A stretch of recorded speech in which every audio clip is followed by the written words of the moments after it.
আসসালামু আলাইকুম, শুভ দুপুর সবাইকে। সবাই কেমন আছেন? আশা করি সবাই অনেক ভালো আছেন। আর এই তো দেখতে পাচ্ছেন আজকে গরুর মাংস রান্না করব।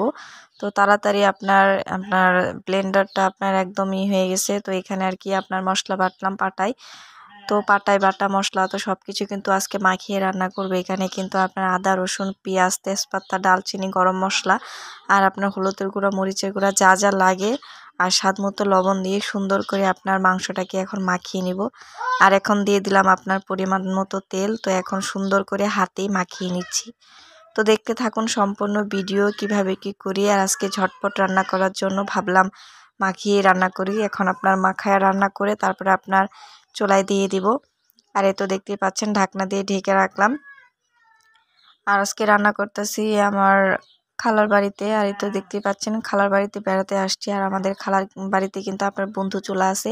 আর এই তো দেখতে পাচ্ছেন একটা প্যানে আপনার আলুগুলো আপনার একটু ভাজা ভাজা করার জন্য আপনার আগে থেকে একটু হলুদের গুঁড়ো আর একটু লবণ তেল দিয়ে সুন্দর করে একটু ভাজবো। তো এর জন্য আপনার কড়াইতে আপনার আলু দিয়ে দিলাম। তো এটাকে ভাজা ভাজা করার জন্য। তো একটু পরে আপনার মাংসটা যখন কষানো হবে তখনগুলো আলু দিয়ে দিব। এর কারণে আর কি আলুটা আগে থেকেই ভিজে আপনার তুলে রাখলাম। তো কিভাবে কি করি সম্পূর্ণ ভিডিওটা দেখতে থাকুন। আর অনেক দিন যাবত ভিডিও ভালোভাবে আপলোড করতে পারতেছি না, শরীরটা খুবই ভালো না, একদম শরীরটা অনেক খারাপ। তো এর কারণে কোনো ভিডিও দিতে পারছি না। আর এই তো মাংসটা কিন্তু বসায় দিছি একটা প্যানে। তো এখন সুন্দরভাবে এটাকে নাড়াচাড়া দিতেছি। আর আপনার কষানো হবে ভালোভাবে। আর গরুর মাংস বলে কথা, মানে যত জাল করবেন আর অত সফট হবে, অত সিদ্ধ হবে। আর এই তো দেখতে পাচ্ছেন মাংসটা প্রায় প্রায় সিদ্ধ হয়ে গেছে। এখন আবার ভালোভাবে আপনার জাল করতে হবে। আর একটু নাড়াচাড়া দিয়ে দিতেছি। তো আপনার হাতে মাখানো মাংস কিন্তু অনেকটাই ভালো লাগে আর অনেকটাই টেস্ট। তো আজকে কিভাবে কি করলাম আপনারা কিন্তু সম্পূর্ণ ভিডিওটা দেখলেন। আর একটু হলুদের গুঁড়া দিয়ে দিলাম। আর ঝাল না হলে কিন্তু ভালো লাগবে না, স্পাইসি না হলে। আর এই তো দেখতে পাচ্ছেন মাংসের ভিতরে কিন্তু আপনার পানি চলে আসছে। আর আমি কিন্তু পানি দিই নাই।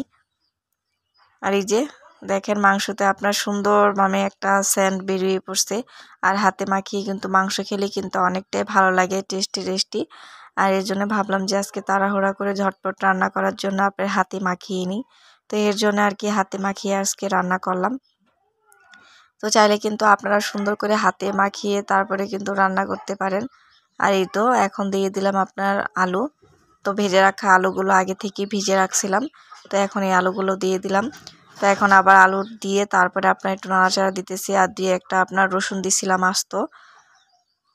তো দেখেন তরকারি কালারটাও মাশাআল্লাহ অনেকটাই সুন্দর হয়েছে। আর দেখতে অনেকটাই লোভনীয় লাগতেছে। তো এখন আবারও আমি ঢাকনা দিয়ে ঢেকে রাখলাম। আবার 5 থেকে 10 মিনিট পর ঢাকনা খুলে নাড়াচাড়া দিলাম। আর এই যে দেখতেই পাচ্ছেন তরকারি কালারটাও চলে আসছে। আর ভালোভাবে জাল না দিলে কিন্তু তরকারিটা কিন্তু ভালো লাগবে না। আর এই তো ভালো করে সুন্দর করে কষিয়ে আর আমি গরম পানিটা সুন্দর করে দিয়ে দিলাম। চাইলে আপনারা কাঁচা পানি দিতে পারেন বা গরম পানিও দিতে পারেন। তো আমি এখন গরম পানি দিয়ে সুন্দর করে ঢাকনা দিয়ে আপনার ঢেকে দেব। আর এই যে আপনার যে কোনো মাংস আপনার দেশি মুরগি হোক আর গরুর মাংস হোক ভালোভাবে আপনার সিদ্ধ না করলে কিন্তু ভালো লাগবে না। আর এই তো দেখতে পাচ্ছেন তরকারি কালারটাও সুন্দর হয়েছে। আর আপনার দেখতেও কিন্তু মাশাআল্লাহ অনেকটাই ভালো লাগতেছে। আর দিয়ে একটা আলু দেওয়া হয়েছে, এটা শুধু আপনাদের বাচ্চাদের জন্য। আর আমিও কিন্তু আলু খুবই পছন্দ করি। আর এই যে আলুটাও কিন্তু সিদ্ধ হয়ে গেছে। তো আমার এই রেসিপিটা আপনাদের কাছে কেমন হয়েছে জানি না। যদি ভালো লেগে থাকে অবশ্যই একটা লাইক, একটা কমেন্ট, শেয়ার করে সবসময় পাশে থাকবেন। আর এই তো এখন আমি কি দিয়ে দিলাম জানেন? এখন দিয়ে দিলাম আপনার তেজপাতা, গরম মশলা, এলাচ, ডালচিনি, মানে সব কিছু মশলা মিক্স করে আপনার ফাঁকি করছিলাম। তো ওটা কিন্তু তরকারি হওয়ার 10 মিনিট আগে উপর দিয়ে দিয়ে দিলাম। নাড়াচাড়া দিয়ে ঢাকনা দিয়ে ঢেকে রাখলাম। আর এই তো আমার ফাইনালি তরকারি হয়ে গেছে। তো দেখতে পাচ্ছেন মাশাআল্লাহ তরকারির কালারটা অনেক সুন্দর হয়েছে। সবাই ভালো থাকবেন।